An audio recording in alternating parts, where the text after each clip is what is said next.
For decades, Nike owned the definition of cool. They built a multi-billion-dollar empire on celebrity endorsements, limited edition drops, and a marketing machine that turned sneakers into cultural currency. But suddenly, the most coveted sneaker on earth is the one your dad wears to mow the lawn. A clunky, grey, orthopedic-looking shoe from New Balance. How did this happen? How did the brand of arch supports and dad core beat the swoosh at its own game? This isn't a fluke, it's a systematic dismantling. New Balance didn't just compete with Nike. They weaponized uncool aesthetics and turned them into the ultimate flex. They exposed a cultural monopoly that had gotten too loud, too predictable, and too arrogant to see the ground shifting. This is the story of how the hype machine broke. It's about what happens when a company gets so good at manufacturing desire that it forgets what people actually want. To understand the rise of the dad shoe, you have to see how Nike's own system became its biggest weakness. For decades, Nike didn't just sell shoes, they sold a mythology. Think about the blueprint, Michael Jordan. It was never about the Air Jordan 1, it was about being Michael Jordan. The swoosh became a symbol of aspiration, of peak performance, of a winner's mentality. They weren't selling footwear, they were selling identity. And it worked because it was anchored to something real, superhuman athletic achievement. But as culture shifted, the system evolved. The athlete god was replaced by the streetwear icon. The blueprint stayed the same. Attach our product to a culturally untouchable figure. So you got the Travis Scott collabs, the Off-White partnerships. Nike mastered the art of social proof. If they wear it, you need it. Then, they digitized the scarcity. Enter the sneakers app. This was the masterstroke. It turned buying a sneaker into a psychological game. You'd get the notification,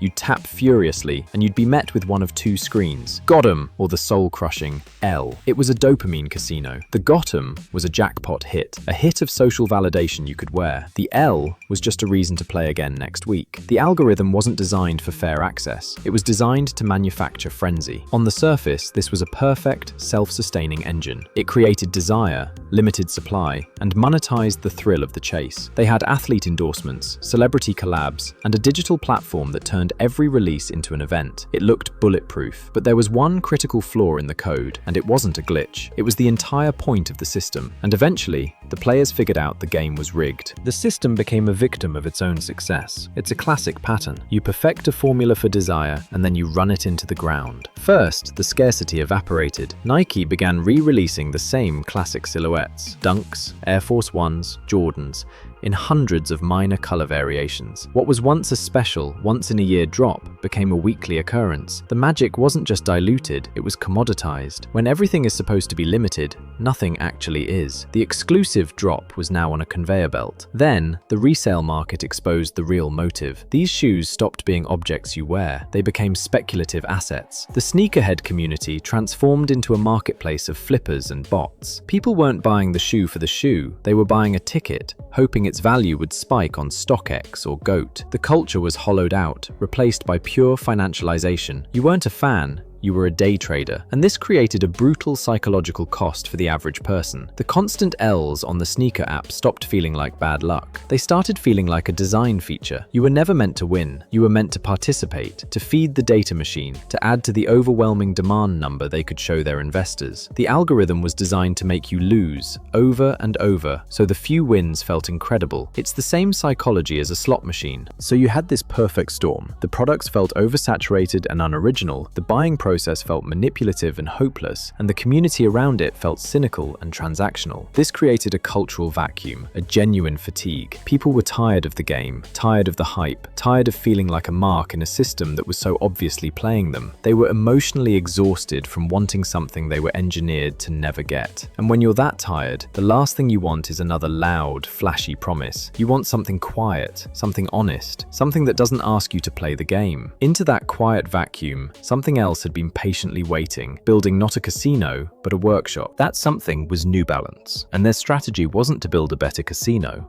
It was to ignore the casino entirely. While Nike was optimizing algorithms for frenzy, New Balance was in factories, real ones, in Maine and in England. They leaned into the Made in USA and Made in UK tags, not as a marketing gimmick, but as the entire point. In a world of digital scarcity, they offered tangible craft. You weren't buying a lottery ticket, you were buying a product with a visible, almost old-world story of how it was made. Authenticity became the new luxury. Their aesthetic was the second weapon, the dad shoe, the bulky, grey technical runner like the 990. Wearing this wasn't about pretending to be Michael Jordan. It was a signal that you were over that entire fantasy. It was post-hype. The flex wasn't, "I won the sneakers lottery." It was, "I don't even play that game." It communicated a different kind of confidence, one that didn't need external validation from a celebrity or an app. This showed up perfectly in their collaboration strategy. Nike partnered with global megastars. New Balance partnered with tastemakers. Brands like J-Jound or Aimé Leon Dore. These weren't just business deals, they were alliances with actual tight-knit style communities. The releases felt curated, earned, and credible. They didn't scream for your attention. They quietly signaled you were in the know. And then there was the orthopedics angle. The dirty secret Nike's marketing glossed over. Their shoes, designed for peak performance in a 48-minute game, weren't actually that comfortable for walking around all day. New Balance, born from arch supports, always was. So in a post-pandemic world where people prioritized their own physical comfort over flash, comfort as a luxury became a devastatingly simple selling point. It was performance marketing, but for the performance of everyday life. New Balance didn't beat Nike by making a cooler shoe. They won by making the pursuit of cool itself look exhausting, hollow, and frankly, a little desperate. But the deeper business lesson is that New Balance did not just win because the shoe looked different. They won because Nike accidentally trained customers to hate the very system that made Nike powerful. That is what happens when a brand turns desire into a machine. At first, scarcity feels exciting, then it starts to feel manipulative. At first, celebrity collabs feel aspirational, then they start to feel predictable. At first, the resale market feels like proof that the product matters. Then it starts to feel like the customer is just being used as fuel for someone else's arbitrage. Nike built one of the greatest marketing engines in consumer history, but every engine has a cost. The cost was trust, because the average person was not experiencing sneaker culture as joy anymore. They were experiencing it as rejection. Open the app, take the loss, watch bots win, watch resellers flip the shoe, watch influencers get pairs early, watch the same silhouette come back again with a slightly different colorway and a higher price. The product was still popular, but the relationship had changed. Nike still had attention, but attention is not the same as affection. A customer can keep watching the machine while slowly losing respect for it. That is where New Balance found the opening. They did not need to outspend Nike. They did not need a bigger celebrity. They did not need to make a louder shoe. They just had to look less desperate. And in a culture exhausted by hype, that became powerful. The dad shoe became a rejection of the algorithm. It said you were done chasing artificial scarcity. You were done begging for permission to buy something. You were done treating a sneaker app like a casino. You wanted the shoe to feel like a product again. And that is why this is bigger than sneakers. Every consumer category eventually faces the same danger. The company that wins by manufacturing hype starts believing hype is the product. But hype is only useful until the customer feels the manipulation. Once that happens, the quiet competitor suddenly looks honest. The boring product suddenly looks premium. The uncool brand suddenly looks cool because it is not trying so hard. New Balance did not defeat Nike by becoming the next Nike. They defeated Nike by becoming the exit door from Nike's world. And that's the trap. The very machinery that built Nike's empire, the celebrity worship, the artificial scarcity, the digital frenzy, became its biggest vulnerability. It made them look out of touch. While they were releasing another colorway of a 40-year-old basketball shoe, New Balance was being worn by every stylist, artist, and designer who defined what came next. The numbers tell the story. New Balance's revenue surged past $5 billion,